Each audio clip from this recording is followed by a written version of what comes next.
Hello hello. അപ്പം ഞാൻ ഇന്നലെ നിങ്ങളോട് പറഞ്ഞില്ലേ ഞാൻ ഹോസ്റ്റലിലാണെന്ന്. അപ്പം ഇന്നലെ ലീവിന് ഇറങ്ങിയാണെന്ന് ഞാൻ പറഞ്ഞല്ലോ. അപ്പം എൻ്റെ ലീവ് ഇന്ന് ഞാൻ ലീവ് അങ്ങ് ഇത് കട്ട് ചെയ്യാൻ പോകുന്നു. എന്ന് വെച്ചാൽ ഞാൻ ഇന്നലെ ഒരു വൈകിട്ട് 6:30ക്കാണ് ഞാൻ ഇവിടെ വന്നിട്ടുള്ളത്. അപ്പം ഇവിടെ നല്ല ഫീസ് ആവുന്നുണ്ട്. അതുകൊണ്ട് തന്നെ ഞാൻ നിൽക്കുന്നില്ല. ഇന്നലെ ഫുഡില്ലാതാണ് ഞാൻ നിന്നത്. എന്നിട്ട് തന്നെ എനിക്ക് 300 രൂപയായിട്ടുണ്ട്. അപ്പം അതുകൊണ്ട് തന്നെ ഞാൻ ലീവ് കട്ട് ചെയ്ത് അങ്ങോട്ട് പോകാമെന്ന് വിചാരിച്ചു. അപ്പം മതി, ഒരു ദിവസത്തെ റെസ്റ്റൊക്കെ മതി. നമുക്ക് എങ്ങനെ ഒരുപാട് ദിവസം ഒന്ന് റെസ്റ്റ് എടുത്തിട്ടില്ല, ഹോസ്റ്റലിൽ നിൽക്കാനുള്ള വരുമാനമൊന്നും ഇല്ല. അപ്പം അതുകൊണ്ട് പിന്നെ എൻ്റെ കണ്ണ് കാണിക്കണമായിരുന്നേ.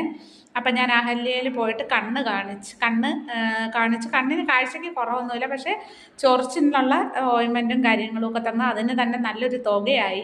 അപ്പം അതുകൊണ്ട് ഫുഡൊന്നും ഇല്ലാതെ ഇന്നലെ ഒന്നും കഴിച്ചിട്ടില്ല, ഇന്നും കഴിച്ചിട്ടില്ല. ചെറിയ ഒരു പഴവും പിന്നെ വെള്ളമൊക്കെ വാങ്ങിച്ച് കുടിച്ചിട്ടാണ് നിൽക്കുന്നത്. അപ്പോൾ ആഹാരം ഇന്നലെ